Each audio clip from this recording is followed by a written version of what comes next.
Praise God. ಯೇಸು ಕ್ರಿಸ್ತನ ಹೆಸರಿನಲ್ಲಿ ನಿಮ್ಮನ್ನು ನಾನು ವಂದಿಸ್ತಾ ಇದ್ದೇನೆ. ಬನ್ನಿ ಸ್ವಲ್ಪ ಹೊತ್ತು ನಾವು ದೇವರ ವಾಕ್ಯವನ್ನು ಧ್ಯಾನ ಮಾಡುವ. Let us meditate God's word. ದೇವರ ವಾಕ್ಯ ಹೇಳ್ತದೆ, ಯೋಹಾನನು ಬರೆದ ಸುವಾರ್ತೆಯಲ್ಲಿ ಗಾಸ್ಪೆಲ್ ಆಫ್ ಜಾನ್ 15 ಚಾಪ್ಟರ್ 8 ವರ್ಸಲ್ಲಿ ಹೇಳ್ತದೆ, ನೀವು ಬಹಳ ಫಲ ಕೊಡುವುದರಿಂದ ನನ್ನ ತಂದೆಗೆ ಮಹಿಮೆ ಉಂಟಾಗುವುದು. Gospel of John 15 chapter 8 verse. By this my Father is glorified, that you bear much fruit, so you will be my disciples. ನೀವು ಬಹಳ ಫಲ ಕೊಡುವುದರಿಂದಲೇ ನನ್ನ ತಂದೆಗೆ ಮಹಿಮೆ ಉಂಟಾಗುವುದು ಮತ್ತು ನನ್ನ ಶಿಷ್ಯರಾಗುವಿರಿ.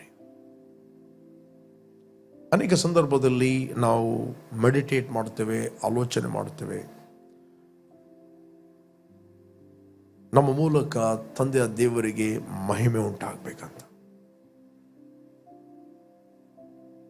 Okay, how can you glorify god?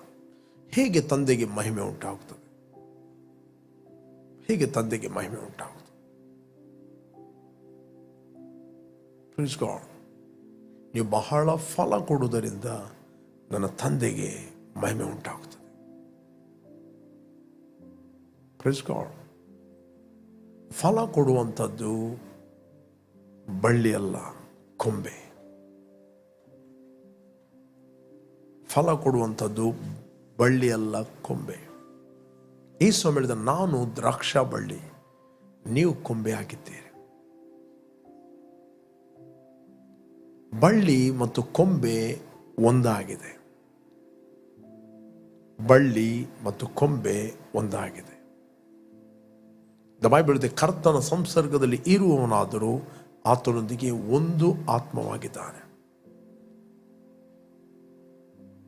ಕರ್ತನ ಸಂಸರ್ಗದಲ್ಲಿ ಇರುವವನಾದರೂ ಆತನೊಂದಿಗೆ ಏನಾಗಿದ್ದಾನೆ? ಒಂದು ಆತ್ಮವಾಗಿದ್ದಾನೆ. They are one spirit. ಕಾಣದ ಲೋಕದಲ್ಲಿರುವ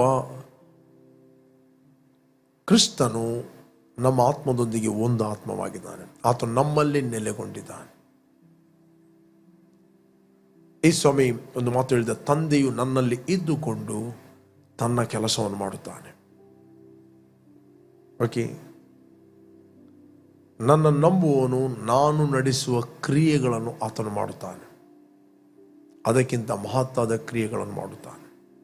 ಪ್ರೇರೆ, ಯೇಸು ಹೇಳಿದ, ನಾನು ಲೋಕದಲ್ಲಿರುವಾಗ ನಾನು ಲೋಕಕ್ಕೆ ಬೆಳಕು. ಈಗ ಯೇಸು ಲೋಕದಲ್ಲಿಲ್ಲ, ನಾವು ಲೋಕದಲ್ಲಿ ನಾವಿದ್ದೇವೆ. Praise God. ನಾವು ಲೋಕದಲ್ಲಿದ್ದೇವೆ, ನಾವು ಫಲ ಕೊಡುವವರಾಗಿದ್ದೇವೆ. Praise God. ನಾವು ದೇವರಿಂದ ಹುಟ್ಟಿದವರು, ನಾವು ಕ್ರಿಸ್ತನ ಕೊಂಬೆಯಾಗಿದ್ದೇವೆ. ನೀವು ಕ್ರಿಸ್ತನ ಕೊಂಬೆಯಾಗಿ ನೀವು ಫಂಕ್ಷನ್ ಆಗುವಾಗ, ದೇವರ ರಾಜ್ಯದಲ್ಲಿ ಫಂಕ್ಷನ್ ಆಗುವಾಗ, ತಂದೆಯಾದ ದೇವರಿಗೆ ನಿಮ್ಮ ಮೂಲಕ ಮಹಿಮೆ ಉಂಟಾಗುತ್ತದೆ. ಅದಕ್ಕೆ ಈ ಸಮಯದಲ್ಲಿ ನೀವು ಬಹಳ ಫಲ ಕೊಡುವುದರಿಂದಲೇ ನನ್ನ ತಂದೆಗೆ ಮಹಿಮೆ ಉಂಟಾಗುವುದು. ಕೆಲವರು ಹೇಳ್ತಾರೆ, ಸೆಲ್ಫ್ ಎಂಬುದು ಸಾಯಬೇಕು, ಸೆಲ್ಫ್ ಮಸ್ಟ್, ನಾನೆಂಬವನು ಸಾಯಬೇಕು. ನಾವು ಆಲ್ರೆಡಿ ಕ್ರಿಸ್ತನಲ್ಲಿ ಸತ್ತಿದ್ದೇವೆ. ರೈಟ್? ನಾನೆಂಬ ಪಾಪಿ ಅವನು ಆಲ್ರೆಡಿ ಕ್ರಿಸ್ತನಲ್ಲಿ ಸತ್ತಿದ್ದಾನೆ. ಸೆಲ್ಫ್ ಅಂದರೆ ಏನು? ಸೆಲ್ಫ್ ಅಂದರೆ our spirit. Okay, self must die, self ಸಾಯಬೇಕು, ನಾನು ಸಾಯಬೇಕು, ನಾನು ಆಲ್ರೆಡಿ ಸತ್ತಿದ್ದೇನೆ. ದ ಬೈಬಲ್ ಹೇಳ್ತದೆ, ಇನ್ನು ಮುಂದೆ ಜೀವಿಸುವವರು ನಾವಲ್ಲ, ಕ್ರಿಸ್ತನು ನಮ್ಮಲ್ಲಿ ಜೀವಿಸ್ತಾನೆ. ಕ್ರಿಸ್ತನು ನಮ್ಮಲ್ಲಿ ಇದ್ದುಕೊಂಡು ತನ್ನ ಕೆಲಸ ಮಾಡುತ್ತಾನೆ. ಬೈಬಲ್ ಹೇಳ್ತದೆ, ನೀವು ಸತ್ತಿದ್ದೀರಿ. ಕೊಲೀಷಿಯನ್ಸ್ 3 ಚಾಪ್ಟರ್ 1 ವರ್ಸ್ ಹೇಳ್ತದೆ. ಕೊಲೀಷಿಯನ್ಸ್ 3 ಚಾಪ್ಟರ್ 1 ವರ್ಸ್,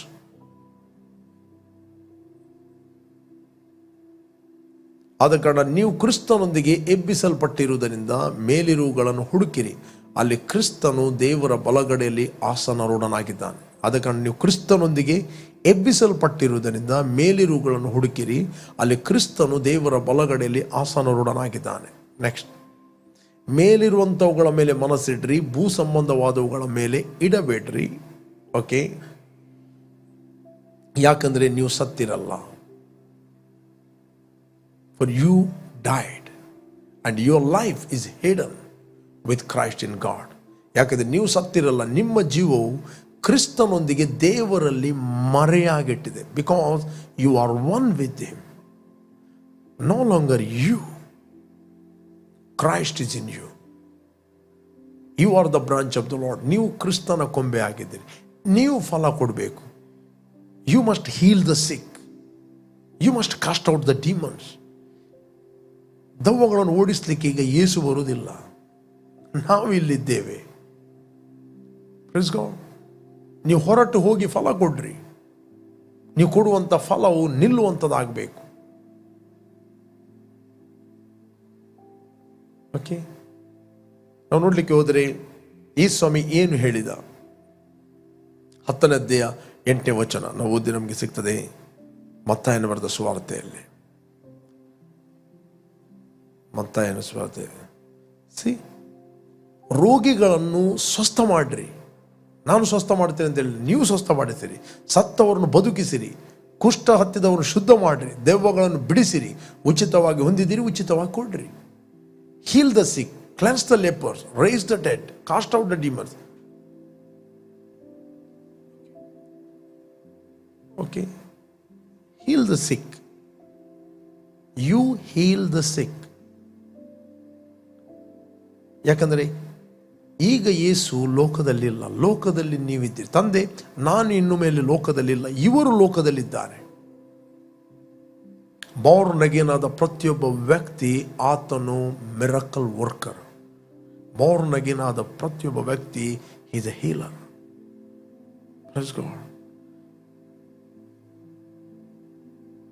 ನೀವು ಫಲ ಕೊಡುವುದರಿಂದಲೇ ತಂದೆಯಾದ ದೇವರಿಗೆ ಮಹಿಮೆ ಉಂಟಾಗುತ್ತದೆ. ನೀವು ದೇವರ ಕ್ರಿಯೆಗಳನ್ನು ಮಾಡಿದರೆ ದೇವರಿಗೆ ಮಹಿಮೆ ಉಂಟಾಗುತ್ತದೆ. Praise god. ಈ ಸ್ವಾಮಿ ಹೇಳಿದ ಒಂದು ಮಾತು ಹೇಳಿದ, ನೀವು ನನ್ನ ಮಾತನ್ನು ನಂಬದಿದ್ದರೆ ಅಟ್ಲೀಸ್ಟ್ ನನ್ನ ಕ್ರಿಯೆಗಳನ್ನು ಅದನ್ನು ನಂಬಿರಿ ಅಂತ ಹೇಳಿದ.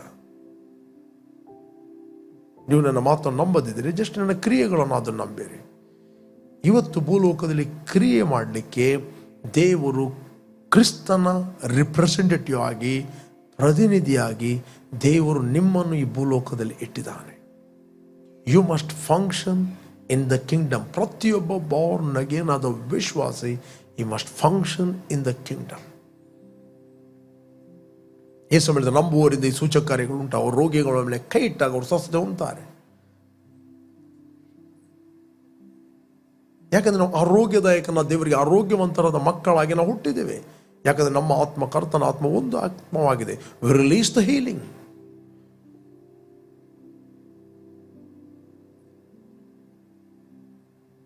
ಮೊದಲು ನಿಮ್ಮ ದೇಹಕ್ಕೆ ಸ್ವಸ್ಥತೆಯನ್ನು ರಿಲೀಸ್ ಮಾಡ್ರಿ ಮತ್ತು ಇತರರಿಗೆ ಮಾಡ್ರಿ. Healing is a gift. It is the work of the Holy spirit.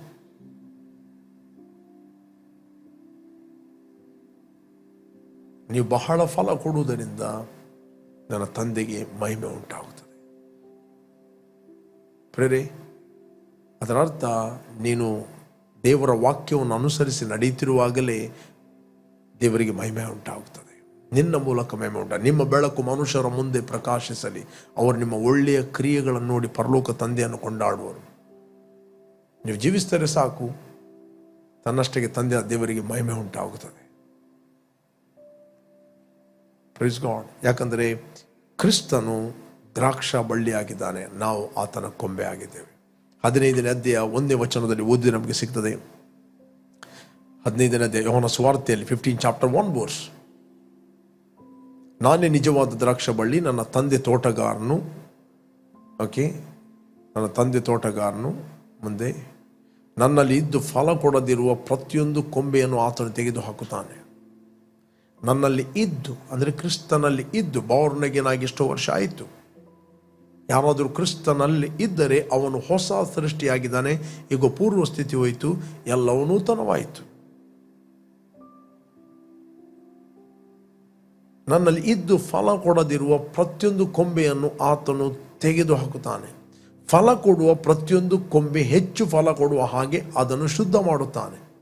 ಇಲ್ಲಿ ನಾವು ನೋಡ್ತೇವೆ, ಓಕೆ, ಮುಂದೆ 3ನೇ ವಚನ ಹೇಳ್ತದೆ, ನಾನು ನಿಮಗೆ ಹೇಳಿದ ವಾಕ್ಯ ದಸೆಯಿಂದ ಈಗ ಶುದ್ಧರಾಗಿದ್ದೀರಿ. ಓಕೆ, ನೀವು ನನ್ನಲ್ಲಿ ನೆಲೆಗೊಂಡಿರಿ, ನಾನು ನಿಮ್ಮಲ್ಲಿ ನೆಲೆಗೊಂಡಿರುವನು. ಕೊಂಬೆಯು ಬಳ್ಳಿಯಲ್ಲಿ ನೆಲೆಗೊಳ್ಳದಿದ್ದರೆ ಹೇಗೆ ತನ್ನಷ್ಟಕ್ಕೆ ತಾನೇ ಫಲ ಕೊಡಲಾರದು, ಹಾಗೆ ನೀವು ನನ್ನಲ್ಲಿ ನೆಲೆಗೊಂಡದಿದ್ದರೆ ಫಲ ಕೊಡಲಾರ್ರಿ.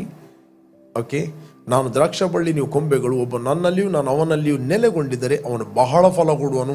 ನೀವು ನನ್ನನ್ನು ಬಿಟ್ಟು ಏನು ಮಾಡಲಾರ್ರಿ.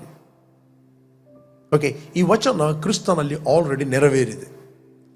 This promise is already fulfilled in Christ. ಕ್ರಿಸ್ತನು ನಿಮ್ಮಲ್ಲಿದ್ದಾನೆ, ನೀವು ಆತನಲ್ಲಿ ಇದ್ದೀರಿ, ಆತ ನಿಮ್ಮಲ್ಲಿ ವಾಸ ಮಾಡುತ್ತಾನೆ.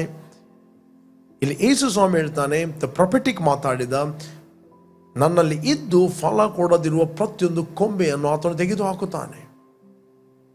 ಇಲ್ಲಿ ಕ್ರಿಸ್ತನಲ್ಲಿ ಇದ್ದು ಫಲ ಕೊಡದಿರುವ ಕೊಂಬೆಗಳು ಅಂದರೆ ಆತ್ಮಿಕವಾಗಿ ಮಲಗಿದವರು.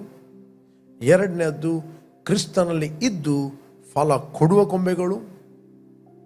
ಮೂರನೇದ್ದು, ಕ್ರಿಸ್ತನಲ್ಲಿ ಇದ್ದು ಫಲ ಕೊಡುವ ಪ್ರತಿಯೊಂದು ಕೊಂಬೆ ಅಲ್ಲಿ ನಿಲ್ಲುವಂಥದ್ದಲ್ಲ, ಅದು ಇನ್ನೊಂದು ಸ್ತರಕ್ಕೆ ಹೋಗಲಿಕ್ಕೆ he will receive more revelation, ಹೆಚ್ಚು ಫಲ ಕೊಡುವ ಹಾಗೆ ಅದನ್ನು ಶುದ್ಧೀಕರಿಸುವರು. ದಟ್ ಮೀನ್ಸ್ ನಿಮ್ಮ ಮೈಂಡ್ ರಿನ್ಯೂ ಆಗ್ತದೆ ಲಿಮಿಟೇಷನ್ಗಳಿಂದ. ನಿಮ್ಮ ಹ್ಯೂಮನ್ ಸ್ಪಿರಿಟ್ ಎದ್ದು ಫಂಕ್ಷನ್ ಆಗದ ಹಾಗೆ ತಡೆ ಹಿಡಿಯಲ್ಪಟ್ಟ ಎಲ್ಲ ಸುಳ್ಳುಗಳು ನಿಮ್ಮ ವಿರುದ್ಧವಾಗಿ ಅದು ಸತ್ಯದಿಂದ ಶುದ್ಧೀಕರಿಸಲ್ಪಡುತ್ತವೆ. ಅದಕ್ಕೆ ಈ ಸಮಯದ ನಾನು ಮಾತಾಡಿದ ಮಾತುಗಳಿಂದ ನೀವು ಶುದ್ಧರಾಗಿದ್ದೀರಿ. 4ನೇ ಕೊಂಬೆ ಯಾವುದಿದೆ?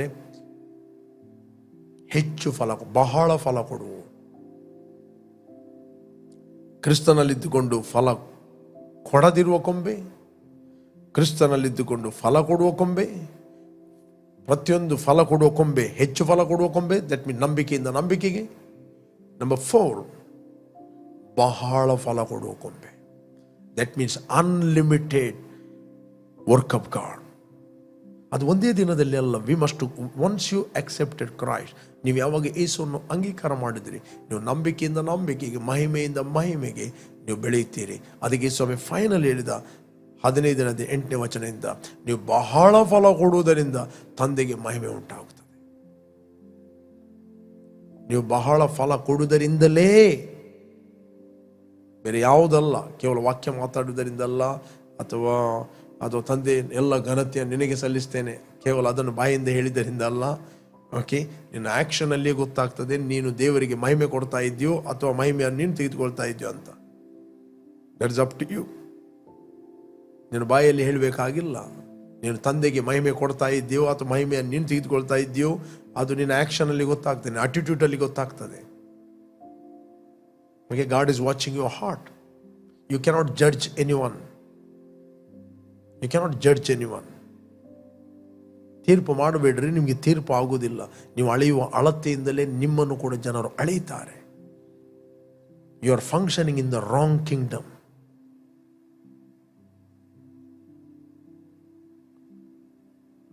ನೀವು ಬಹಳ ಫಲ ಕೊಡುವುದರಿಂದಲೇ ನನ್ನ ತಂದೆಗೆ ಮಹಿಮೆ ಉಂಟಾಗುವುದು.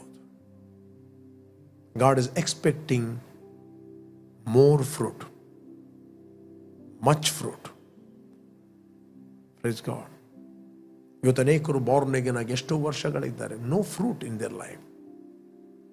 ಅವರ ಜೀವಿತದಲ್ಲಿ ಫಲ ಇಲ್ಲ. ಕ್ರಿಸ್ತನಲ್ಲಿದ್ದಾರೆ ಬಟ್ ನೋ ಫ್ರೂಟ್. ವಾಕ್ಯವನ್ನು ಕೇಳ್ತಾರೆ, ನೋ ಫ್ರೂಟ್, ಫಲ ಇಲ್ಲ.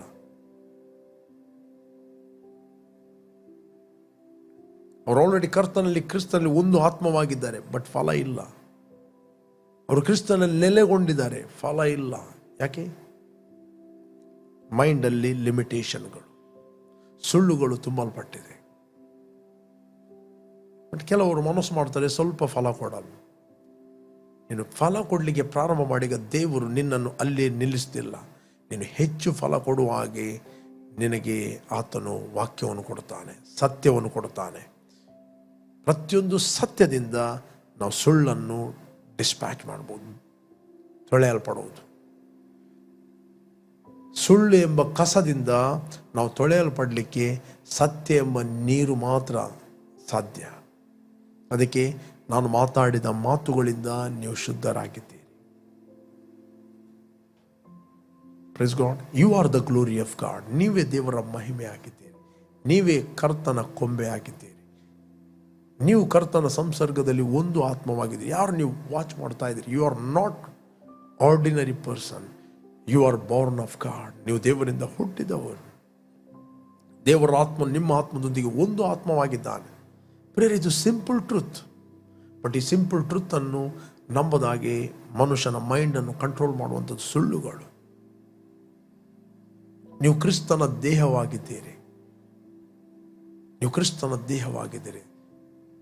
Okay, you are the branch of the Lord. ಕ್ರಿಸ್ತನು ಶಿರಸ್ಸಾಗಿದ್ದಾನೆ, ನೀವು ಆತನ ದೇಹವಾಗಿದ್ದೀರಿ. ದೇವರು ನಿಮ್ಮನ್ನು ಕ್ರಿಸ್ತನಲ್ಲಿ ಒಂದಾಗಿ ನೋಡ್ತಾ ಇದ್ದಾನೆ. In the realm of the spirit, ಆತ್ಮಿಕ ಲೋಕದಲ್ಲಿ. ಪ್ರೇರೆ, ಈ ಸತ್ಯಾಂಶಗಳು ನಮಗೆ ಪ್ರಕಟವಾಗಬೇಕೆಂದು ಅಪೊಸ್ತಲ ಪೌಲನು ಎಫೆಸ ಸಭೆಗೆ ಪ್ರಾರ್ಥನೆ ಮಾಡುತ್ತಾನೆ. ನಮ್ಮ ಕರ್ತನಾದ ಯೇಸು ಕ್ರಿಸ್ತನ ದೇವರು, ಪ್ರಭಾವ ಸ್ವರೂಪನಾದ ತಂದೆಯು, ದ ಫಾದರ್ ಆಫ್ ಗ್ಲೋರಿ. ಆ ಪ್ರಭಾವ ಸ್ವರೂಪನಾದ ದೇವರಿಗೆ ಪ್ರಭಾವ ಸ್ವರೂಪನಾದ ಮಕ್ಕಳಾಗಿ ನಾವು ಹುಟ್ಟಿದ್ದೇವೆ. He is the father of glory, we are the sons of glory. ಪ್ರಭಾವ ಸ್ವರೂಪನಾದ ದೇವರು ತನ್ನ ವಿಷಯವಾಗಿ ತಿಳುವಳಿಕೆಯನ್ನು ಕೊಟ್ಟು ಇದುವರೆಗೆ ಗುಪ್ತವಾಗಿದ್ದ ಸತ್ಯಾರ್ಥಗಳನ್ನು ಟ್ರುತ್ತನ್ನು ತಿಳಿದುಕೊಳ್ಳಲು ಜ್ಞಾನವುಳ್ಳ ಆತ್ಮವನ್ನು ಮತ್ತು ಪ್ರಕಟಣೆಯ ಆತ್ಮವನ್ನು ನಿಮಗೆ ದಯಪಾಲಿಸಬೇಕೆಂದು ಪ್ರಾರ್ಥಿಸ್ತೇನೆ ಅಂತ ಪ್ರಾರ್ಥನೆ ಮಾಡ್ತಾನೆ. ಆತನು ನಿಮ್ಮ ಮನೋನೇತ್ರಗಳನ್ನು ಬೆಳಗಿಸಿ, ಅಂದರೆ ನಿಮ್ಮ ಅಂತರದ ಕಣ್ಣುಗಳನ್ನು ತೆರೆಯಲಿಲ್ಲ, ಅಂತರದ ಕಣ್ಣುಗಳನ್ನು ಬೆಳಗಿಸಿ, ಆತನಿಂದ ಕರೆಸಿಕೊಂಡವರ ನಿಮ್ಮ ಪೊಸಿಷನ್ ಎಂಥದ್ದು, ಆತನಿಂದ ಕರೆಸಿಕೊಂಡವರಾದ ನಿಮ್ಮ ಪದವಿ ಎಂಥದ್ದು, ಆತನಿಂದ ಕರೆಸಿಕೊಂಡವರಾದ ನಿಮ್ಮ ಸ್ಥಾನ ಎಂಥದ್ದು, ಆತನಿಂದ ಕರೆಸಿಕೊಂಡವರಾದ ನಿಮ್ಮ ಅಧಿಕಾರ ಎಂಥದ್ದು, ಆತನಿಂದ ಕರೆಸಿಕೊಂಡವರಾದ ನಿಮ್ಮ ಸ್ಥಾನ ಏನು, ಎಲ್ಲಿ ನೀವು ಇದ್ದೀರಿ ಎಂದು ನೀವು ತಿಳಿದುಕೊಳ್ಳುವಂತೆ ಆತ ನಿಮಗೆ ಅನುಗ್ರಹಿಸಲಿ ಅಂತ ಪ್ರಾರ್ಥಿಸ್ತಾನೆ.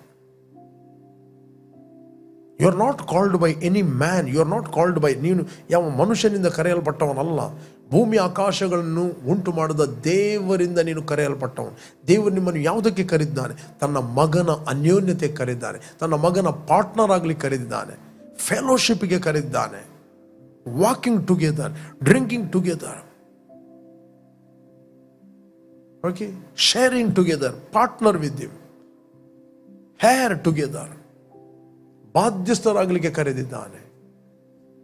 ತನ್ನ ಮಗನ ಅನ್ಯೋನ್ಯತೆಗೆ ನಿಮ್ಮನ್ನು ಕರೆದಿದ್ದಾನೆ. ಪ್ರೇರೆ, ಈಗ ಯೇಸು ಲೋಕದಲ್ಲಿಲ್ಲ, ನೀವು ಆತನ ರಿಪ್ರೆಸೆಂಟಿವ್ಗಳಾಗಿದ್ದೀರಿ. ನಿಮ್ಮ ಬೆಳಕು ಮನುಷ್ಯರ ಮುಂದೆ ಪ್ರಕಾಶಿಸಬೇಕು. ಯೇಸು ಹೇಳಿದ, ನನ್ನನ್ನು ನಂಬುವವನು ನಾನು ನಡೆಸುವ ಕ್ರಿಯೆಗಳನ್ನು ಮಾಡುತ್ತಾನೆ. ನಿಮ್ಮನ್ನು ದೇವರು ಇಟ್ಟಿದ್ದಾನೆ ಭೂಲೋಕದಲ್ಲಿ ಆತನ ಕ್ರಿಯೆಗಳನ್ನು ಮಾಡಲಿಕ್ಕೆ. Work of God. ನೀವು ಫಲ ಕೊಡುವುದರಿಂದಲೇ ತಂದೆ ದೇವರಿಗೆ ಮಹಿಮೆ ಉಂಟಾಗುತ್ತದೆ. ಯೇಸು ಕ್ರಿಸ್ತನ ಲೋಕದಲ್ಲಿ ಇರುವಾಗ ಬೈಬಲ್ ಹೇಳ್ತದೆ, ಆತನು ಕಾನಾನ್ ನಗರದಲ್ಲಿ ಫಸ್ಟ್ ಅದ್ಭುತವನ್ನು ನೋಡಿ ದೇವರ ಮಹಿಮೆಯನ್ನು ಪ್ರಕಟಿಸಿದನು ಅಂತ ಹೇಳ್ತಾರೆ. ಇದೇ ಬೈಬಲ್ ಅನ್ನು ಓದಿ ನಮಗೆ ಸಿಗ್ತದೆ. 2 chapter 18 verse, Gospel of John 2 chapter,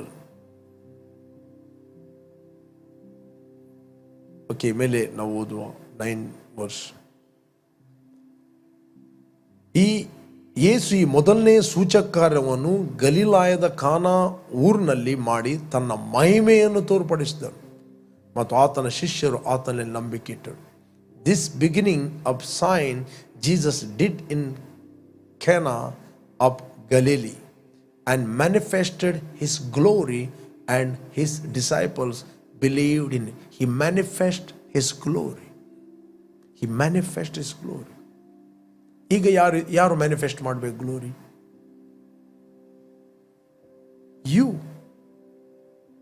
ಯೇಸುವನ್ನು ಅಂಗೀಕಾರ ಮಾಡಿದ ನೀವು ಪ್ರತಿಯೊಬ್ಬರು ದೇವಪುತ್ರರಾಗಿದ್ದೀರಿ.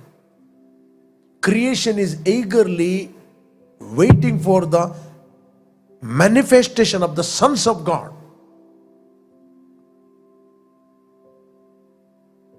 Romans 8 chapter 19 verse. Romans 8 chapter 19 verse. Romans 8:19. Romans 8:19. ದೇವಪುತ್ರರ ಮಹಿಮೆಯು, ಯಾರ ಮಹಿಮೆ?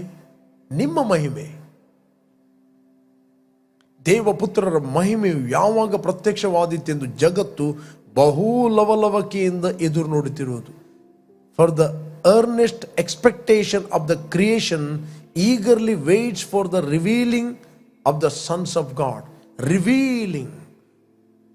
ರಿವೀಲಿಂಗ್ ಪ್ರಕಟವಾಗಬೇಕು. You are the glory of God. ನಿಮ್ಮ ಮಹಿಮೆ ಪ್ರಕಟ ಆಗಬೇಕು. ದೇವಪುತ್ರರ ಮಹಿಮೆ. ದೇವರು ನಿಮ್ಮನ್ನು ನೋಡುವಾಗ ತನ್ನನ್ನೇ ನೋಡುತ್ತಾನೆ. You are the reproduction of God himself. You are the reflection of God. You are the expression of God. ನೀವು ದೇವರ ಪ್ರತಿರೂಪವಾಗಿದ್ದೀರಿ. ಆತನ ಪ್ರಭಾವದ ಪ್ರತ್ಯಕ್ಷತೆ ನೀವು ಆಗಿದ್ದೀರಿ. ನಿಮ್ಮ ಮಹಿಮೆಯು ಯಾವಾಗ ಪ್ರತ್ಯಕ್ಷವಾಗುವುದೆಂದು ಜಗತ್ತು ಲವಲವಿಕೆಯಿಂದ ಎದುರು ನೋಡ್ತಾ ಇದೆ. The creation is waiting. ಇನ್ನೊಂದು ಟ್ರಾನ್ಸ್ಲೇಷನ್ ಕಿಂಗ್ ಜೇಮ್ಸ್ ವರ್ಷನ್ ಹಾಕಿದರೆ ನಮಗೆ ಸಿಗ್ತದೆ. ಕಿಂಗ್ ಜೇಮ್ಸ್ ವರ್ಷನ್ ಅಲ್ಲಿ ನಾವು ನೋಡುವ. Okay for the earnest expectation of the creature wait for the manifestation of the sons of God. Not manifestation of God, manifestation of the sons of God. Amplified version ಅಲ್ಲಿ ಓದಿ ನಮಗೆ ಸಿಗ್ತದೆ. Even the whole creation, all nature waits expectantly and longs earnestly for God's sons to be made known. No one waits for the revealing, the disclosing of their sonship. ಪ್ರೇರೆ, ಯೇಸುವನ್ನು ರಕ್ಷಕನ ಒಡೆಯನೆಂದು ಅಂಗೀಕಾರ ಮಾಡಿದ ನೀವು ಸಾಮಾನ್ಯರಲ್ಲ. You are the glory of God. ನಿಮ್ಮ ಮಹಿಮೆ ಪ್ರತ್ಯಕ್ಷವಾಗಬೇಕಂತ ಜಗತ್ತು ಲವಲವಿಕೆಯಿಂದ ಎದುರು ನೋಡ್ತಾ ಇದೆ. That means you speak God's word. ನೀವು ದೇವರ ವಾಕ್ಯವನ್ನು ಮಾತಾಡಬೇಕು. ಪ್ರೇರೆ, ನೀವು ದೇವರ ಕೊಂಬೆ ಆಗಿದ್ದೀರಿ. ನಿಮ್ಮ ಮೂಲಕ ದೇವರು ತನ್ನ ಕೆಲಸ ಮಾಡುತ್ತಾನೆ. ನಿಮ್ಮ ಮೂಲಕ ಅದ್ಭುತಗಳನ್ನು ಮಾಡುತ್ತಾನೆ. ನಿಮ್ಮ ಮೂಲಕ ಅನೇಕರನ್ನು ದೇವರು ಸ್ವಸ್ಥಪಡಿಸ್ತಾನೆ. ನಿಮ್ಮ ಮೂಲಕ ಅನೇಕರನ್ನು ದೇವರು ರೆಸ್ಟೋರ್ ಮಾಡುತ್ತಾನೆ. ನಿಮ್ಮ ಮೂಲಕ ದೆವ್ವಗಳನ್ನು ಆತನು ಹೊರಗೆ ಹಾಕ್ತಾನೆ. ನಿಮಗೆ ಕೊಡಲ್ಪಟ್ಟ ಅಥಾರಿಟಿಯನ್ನು ನೀವು ಯೂಸ್ ಮಾಡಬೇಕು. ಆಗ ತಂದೆಗೆ ಮಹಿಮೆ ಆಗ್ತದೆ. ನಾನು ನಿಮ್ಗೆ ಎನ್ಕರೇಜ್ ಮಾಡ್ತೇನೆ. ಯಾರು ನೀವು ಫಸ್ಟ್ ಟೈಮ್ ವೀಕ್ಷಿಸ್ತಾ ಇದ್ದೀರಿ, ಪ್ರೈಸ್ ಗಾಡ್. ಇನ್ನೊಂದು ಟ್ರಾನ್ಸ್ಲೇಷನ್ ನಾನು ಓದ್ತೇನೆ ಕನ್ನಡದಲ್ಲಿ. ದೇವರ ಮಕ್ಕಳ ಮಹಿಮೆಯು ಯಾವಾಗ ಪ್ರತ್ಯಕ್ಷವಾದಿತ್ತೋ ಎಂದು ಸೃಷ್ಟಿ ಸಮಸ್ತವು ಬಹು ಉತ್ಸುಕತೆಯಿಂದ ಎದುರು ನೋಡ್ತಿದೆ. ಬಹಳ ಉತ್ಸುಕತೆಯಿಂದ. ದಟ್ ಮೀನ್ಸ್ ಹೋಲ್ ಕ್ರಿಯೇಷನ್, ದೇವರು ಸೃಷ್ಟಿ ಮಾಡಿದ ಸೃಷ್ಟಿ ವೆಯ್ಟ್ ಮಾಡ್ತಾ ಇದೆ. ದೇವಪುತ್ರರು ಯಾವಾಗ ಪ್ರತ್ಯಕ್ಷವಾಗ್ತಾರಂತ. ಪ್ರೇರೆ, ನೀವೇ ಕ್ರಿಸ್ತನ ದೇವಪುತ್ರರು. ನೀವೇ ದೇವರ ಪುತ್ರರು.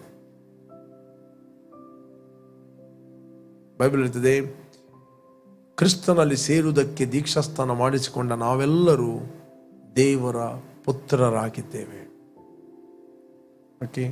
ಎಷ್ಟವರೆಗೆ ನೀವು ಯೇಸುವನ್ನು ರಕ್ಷಕನ ಒಡೆಯನೆಂದು ಅಂಗೀಕಾರ ಮಾಡಲಿಲ್ಲ, it's the right time. Call Jesus in your heart. Will pray for you. Thank you Father, thank you Lord. ಭೂಮಿ ಆಕಾಶಗಳನ್ನು ಉಂಟು ಮಾಡಿದ ಸರ್ವಶಕ್ತನ ತಂದೆ ಯೇಸುವಿನ ನಾಮದಲ್ಲಿ ನಾವು ನಿನ್ನ ಸನ್ನಿಧಿಯಲ್ಲಿದ್ದೇವೆ. ಯೇಸುವೆ, ನೀನು ಸುರಿಸಿದ ರಕ್ತದ ಮೂಲಕ ನಮ್ಮ ಅಪರಾಧಗಳು ಪರಿಹಾರವಾಗಿ ನಮಗೆ ಬಿಡುಗಡೆ ಆಯಿತು.